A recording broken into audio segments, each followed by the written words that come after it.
He has taught political science at De La Salle University and Ateneo de Manila University. He is an incoming research fellow at the National Chengchi University in Taiwan.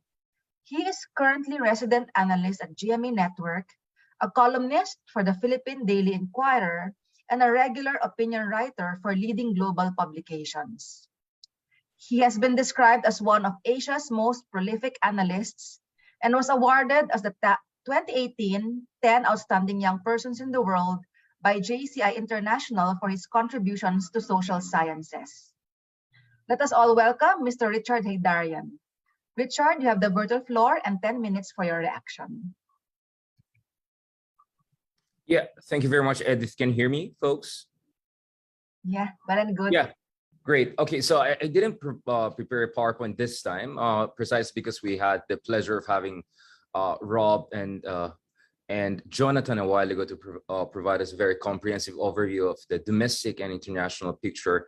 But let me just make a number of quick interventions as we transition into the question and answer portion. The first thing we have to keep in mind is that what we're facing today is what economic historian like Adam Tooze described as a polycrisis. You know, historically, when we talk about the global economic picture and challenges to emerging markets like the Philippines, we tend to focus on one major area or whirlpool for that matter, right? For instance, what's happening with the US Federal Reserve, what is going to be the direction of American monetary policy, or what's happening in the Eurozone. But today, what we're seeing is that we have multiple emerging or emergent and prospective massive crises in all essentially locomotives of the global economy, right? So in the EU picture, I think Rob has provided quite a realistic picture of how we could very much be facing recession. In the US, at least the numbers in terms of new jobs created, the latest numbers suggest that maybe the US economy is a bit more resilient than many people assume, but definitely we're not ruling out the possibility of recession, ceteris paribus as things stand. And then I'm glad that actually Bob mentioned China, because the World Bank had the data a few years ago, which showed that a single percentage point decline in China could lead to 0.2 to 0.4 decline in growth rates in ASEAN countries like the Philippines. The numbers is slightly higher for some Indochina countries, probably Vietnam. But the fact of the matter is that we cannot ignore what's happening in China.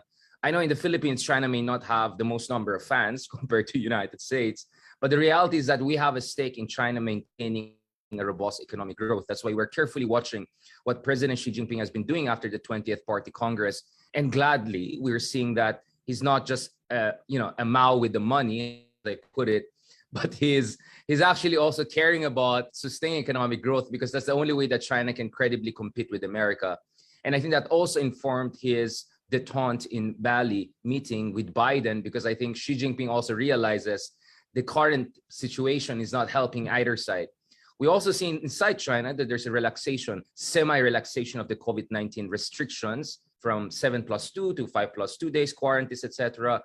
We're not optimistic that this will change dramatically in the next weeks or so, but clearly there's a recognition in China that their zero COVID policy needs to be recalibrated if the growth rates are not going to suffer too much. Again, we should care about what's happening in China, because as I said, the World Bank data, among others, show that any deceleration in China's economy will automatically have a negative impact on us in the region, even if the Philippines, compared to many of our ASEAN neighbors, is not as tethered to the Chinese economy, both on the investment front and also in the trade front.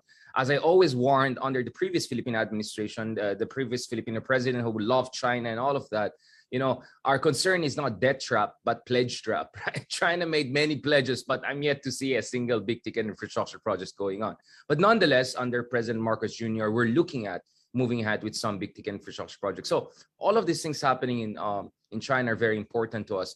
Now, I mean, of course, we can go into geopolitics forever, but the other month I was in Estonia and we met the prime minister. We had a visit to a military camp near the border to Russia. My understanding visiting Baltic states and Eastern European states is that they're all in against Russia. So I don't know if EU can come up with a peace plan towards the Russia-Ukraine situation when you have such a strong anti-Russia lobby, which feels empowered, which feels mobilized.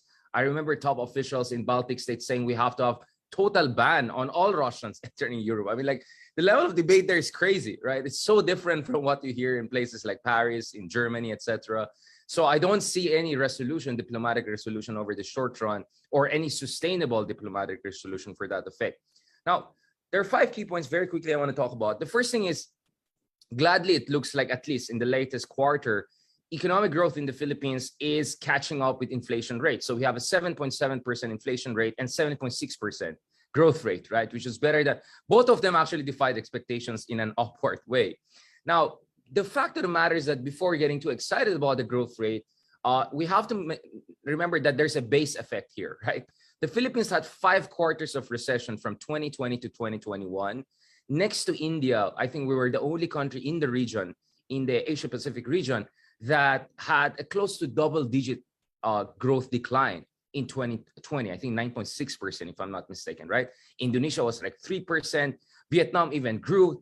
Taiwan also posted economic growth. So coming from that very low base, right, growing at 6 to 7% is not extraordinary. So hopefully we'll have full economic recovery soon from 2020. But let's not get overexcited with the growth rates. As I think Jonathan also correctly mentioned out, we're also seeing the effects of relaxation of the lockdowns, which are very, very strict under President Duterte. So that's creating a jump in terms of consumer spending. So we have a demand-driven growth push. But how sustainable is this as the saving rates could really suffer? I mean, how long can our kababayans continue with this consumer rates, spending rates, especially as the holidays ends within a month or two, right? The second thing we have to keep in mind are the fiscal constraints. So we have close to 13 trillion pesos of debt, 16-year high increase in debt to GDP ratio in 2021. So there is increasingly downward pressure on sovereign credit rating of the Philippines, which is very important for our borrowing costs. So that is going to inject some element of conservatism into the fiscal policies of this administration, whether they want it or not, unless of course, new tax measures will be introduced.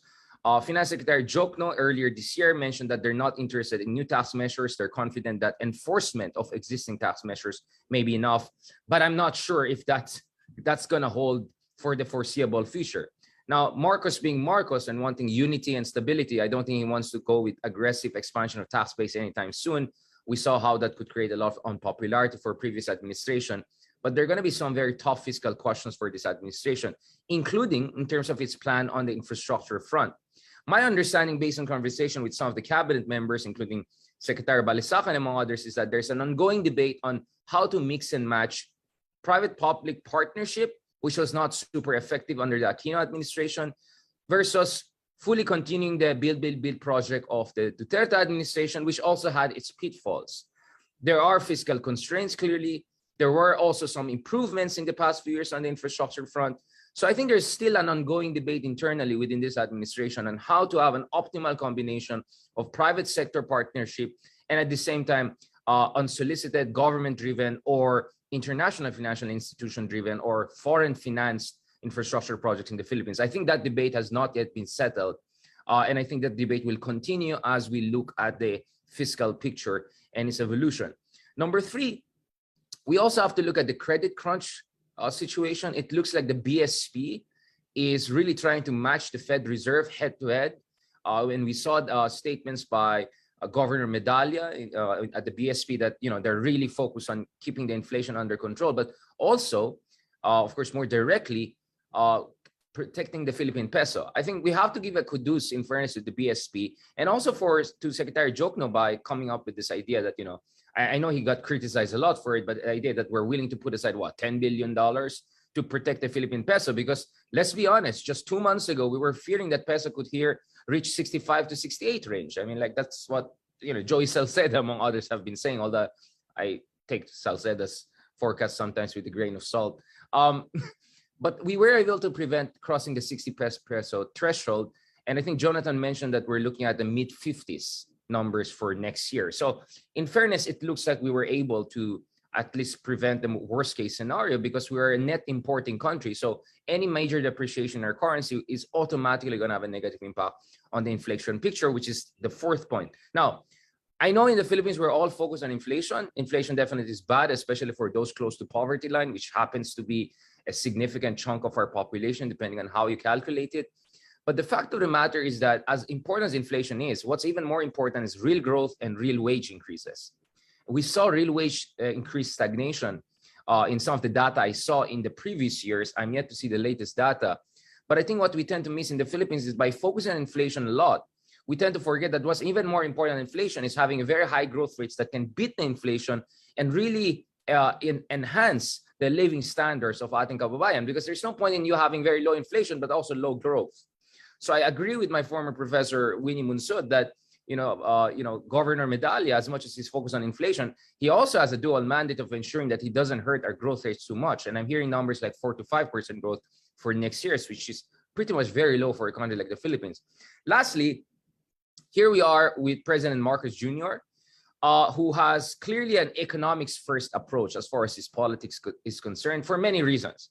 After all, we have a president who at least was educated in PPE in Oxford and Wharton, although I don't know how he got into Wharton without graduating from his undergraduate, but at least he is literate in basic economic language in ways that I didn't see with the previous president, for instance, right? And if you look at Marcos Jr., I think there are three important issues to keep in mind. First of all, he has signaled that we're going to have some major changes in terms of our agricultural policy, hence his self-appointment as the interim agricultural secretary. Now, we can have a debate about how successful he has been so far, but clearly he recognizes that something major has to be done on the agricultural front. And that's why if you look at the State of the Nation address, there was a lot of talk about land reform, a lot about support and subsidy systems for our farmers, and making sure that we have the basic financial and logistical infrastructure to enhance our domestic food production capability. And during his visit to Cambodia and APEC, we again saw President Marcos very much putting the investment and food security at the forefront of his priorities. That for me is very good. I rather have a president talk about food and basic needs rather than just drugs, or cussing at America. So I see that very much as an improvement. Second thing we have to keep in mind is that I think it's finally a time for us in the Philippines to have a serious discussion about industrial and trade policy. I think the reality for the Philippines is that, and Jonathan mentioned that, if you look at our growth drivers, they're not necessarily the best growth drivers, right? As economists like Danny Roderick have been mentioning, the reason why you're not getting inclusive development in countries like Philippines, Indonesia, and in India is because growth is too much driven by low to medium end services rather than increasingly upwardly mobile manufacturing capacity. So the Philippines, I think, really has to be more aggressive in terms of helping its domestic manufacturing capacity and also getting in high quality manufacturing investments, including from China, of course, among others. Now, I think realistically for the Philippines, the way forward is a Vietnam +1 strategy. I don't see us as being the favorite in a China +1 strategies as much as I want to, I was hoping that will be the case. It looks like Vietnam is a very strong place because of its proximity to the Pearl River Delta, Indonesia because of its market size, Thailand was already the Detroit of Asia. But a Vietnam +1 strategy whereby some investors were saying, okay, we're divesting a bit from China, but it's not like Vietnam is necessarily the safest place or we don't want to all put it in Vietnam. I think that's where the Philippines can come in realistically, right? And lastly is this issue of, let's just call it the game of oligarchs, right? So under President Duterte, there was a lot of attacks on so-called oligarchs, right? But I think the really challenge right now for the Philippines under President Marcos is how to empower the good oligarchs, if I can put it that way, who could act as our national champions and really help develop our basic manufacturing capacity and basic infrastructure under the PPP scheme, and how to clip the wings of the more predatory types of big businesses or real oligarchs who kind of thrived under previous administrations but have to be dealt with. Of course, we're not going to drop names, but you can guess what we're talking about here, no? So I think those are the things that we can definitely discuss more in the question and answer portion. I hope I didn't talk too much. Thank you very much. My pleasure as always joining you folks.